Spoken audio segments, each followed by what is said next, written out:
With the Austrian defeat in World War I, a war its leaders had started, Klagenfurt, which had previously been hundreds of kilometres from the border, found itself now very close to the new border with Yugoslavia, effectively the successor state to the one that Austria had attacked when it started the war. This clearly provided for a great deal of resentment and bitterness. One of those embittered by the war was Odilo Globocnik, himself, judging by his name, clearly of Slavonic origin, but born in Trieste in 1904, then one of the largest cities in Austro-Hungary and its largest port. After the defeat, his family came to Klagenfurt. He became a regular at the cafe, as did other Nazis, even after the party was made illegal in Austria in 1933. The son of the cafe owner, Ernst Lurk, in 1934 returned to Klagenfurt in order to work in his father's cafe. On his return to Austria, Ernst Lurk met Odilo Globocnik. Globocnik had been involved in Nazi politics and had probably been involved in terrorist activity. He was working for an engineering company in Klagenfurt and he had stored explosives at his place of work. The two of them formed their own organisation called the Kollmeier Fraternity and each got a code name. Louise for Lurk and Mr. King for Globocnik. Seems rather odd that Lurk should choose a female name. During this time, Globocnik was in and out of prison due to his Nazi party activities, but at the same time he was rising in the ranks of the underground organisation and currying favour with Hitler.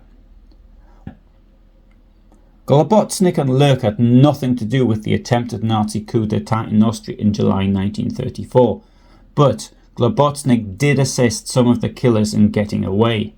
Globocnik may have participated in a Nazi uprising in Wolfsburg that year. As most of the older Nazis were forced to flee Austria, many via Yugoslavia, this left the younger ones like Globocnik and Lurk to be able to dispose of the not inconsiderable funding generously laid on by Hitler, courtesy of the German taxpayer. Of course, this had to be done in secret. Hitler had promised the new Austrian Chancellor Schuschnigg that he would not interfere in Austrian politics. He summons Globocnik and Reiner to Obersalzberg on the 16th of July 1936 and had a go at them for being too active, as he had other fish to fry. Clearly Hitler didn't want to upset the international situation, especially being so close to the Olympics. However, he walked over to his picture window and looked northwards towards Salzburg and Austria, and said that he would never desert them.